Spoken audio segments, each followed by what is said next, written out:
so it ended. A tale that began with my own ill-fated attempt to rid the world of the Godwoken.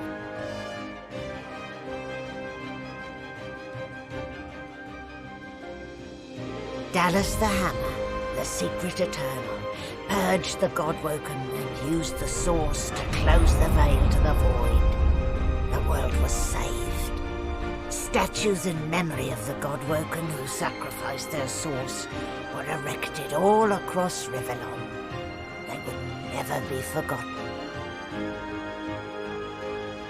The half-demon Malady took pity on the soulless Godwoken silent monks and brought them to the Hall of Echoes. There, from the scraps of their souls that remained, she restored them to life. Sorcerers no more, they lived out the rest of their lives, freed of the burden of being the Godwoken, freed from the weight of the world. As for me, the Godwoken sacrifice severed the link that bound the Sworn to the God King, and I was finally free. To atone for my sins, I spent the rest of my days taking care of the sick and elderly, telling the story of the Godwoken, that the world may never forget the greatest heroes Rivellon had ever seen. At last, the world was at peace. The ancient Lizard Empire opened its gates. The houses disbanded, and the Empire adopted a pluralist quasi-democracy. Anyone could vote for whoever they pleased, as long as the House of Shadows approved.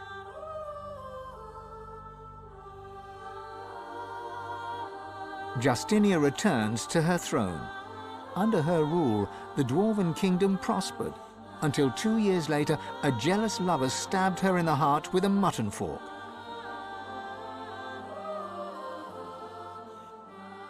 Lucian made amends to the elves. He gave them lands and vast riches from the coffers of the old divine order. But the elves never forgave him. They would not trust humans again.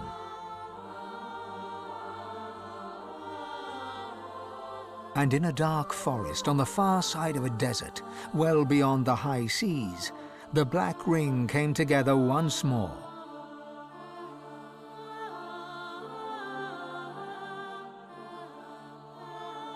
The island of Fort Joy, the old redoute of the Source King Brachus Rex, was turned over to the people of Driftwood to use as they wished.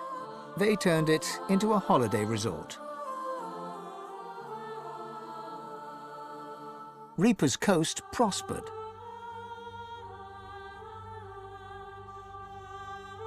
The fisheries returned, and the fertile farmlands produced the greatest harvests the surviving farmers had ever seen.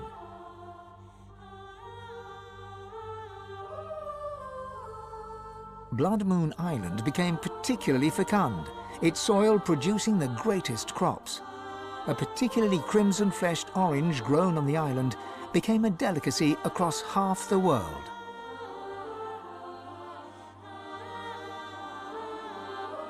The Black Pits took fire. The oil there burns still.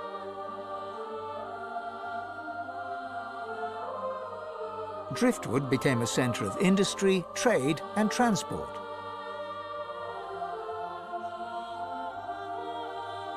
Lohar the dwarf became mayor. His time in office was cut short by an unfortunate wound that spontaneously appeared on his neck.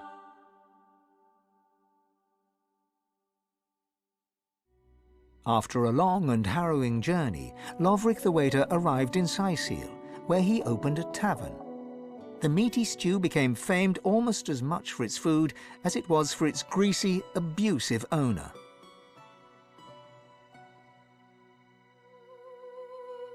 Lagan left his over-demanding wife and began a relationship with a local bard. In the spirit of loving generosity, he returned the ring to his now ex-wife. In a fit of rage, she threw it into the sea.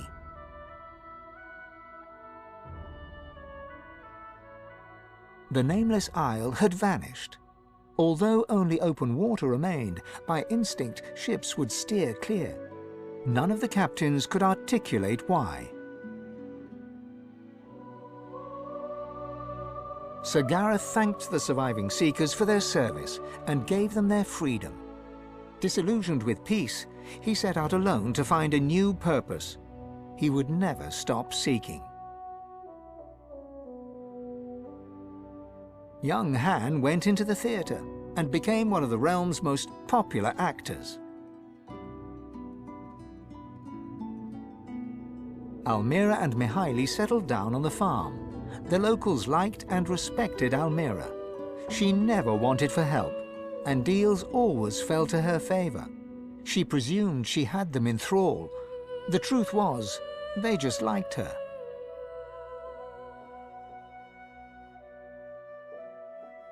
With no new divine, Malady found herself in a predicament.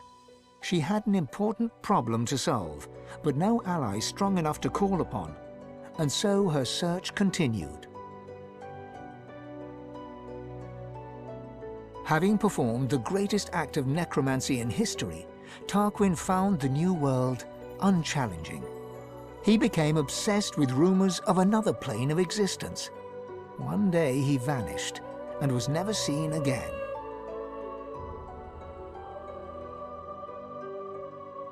Ahu the wizard became one of Lucian's most trusted advisors once more.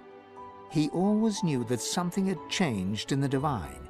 He never discovered what that was, or, if he did, he never said a word.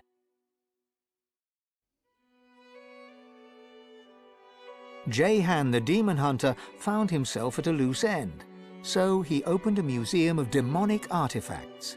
He made a fortune. With Lucian in power, Sahala took the elves away from the world. They grew strong once more amidst the trees of the regrown home forest. Some say her plans for revenge will bring about the end of days. Some say only Tova, her mother, holds her back.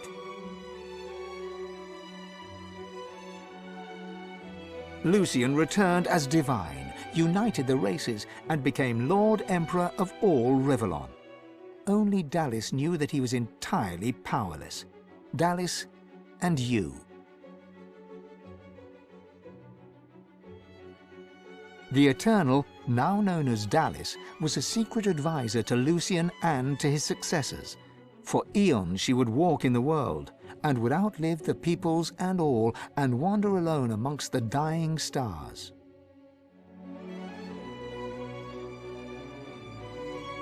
His run-in with his daughter set Fane on a new path. He travelled Rivellon, recording the wonders he discovered, but always kept a socket peeled for signs of the Eternals. He hoped to find the wife he'd lost, but he never did. Then again, he's still looking. Sabine wandered the world.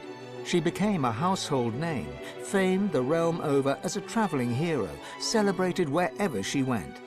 Enjoying life to the fullest, she was truly and finally free. Lohse returned to her music and enjoyed a storied career as Rivellon's premier musician. Dark moods would at times overtake her, and she would spend long hours walking in the wilds. She always returned with a new song. And then there was you.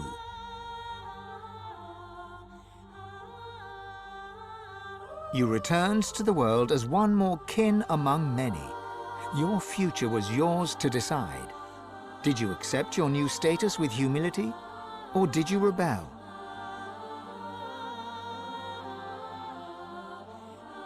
Only you know the truth.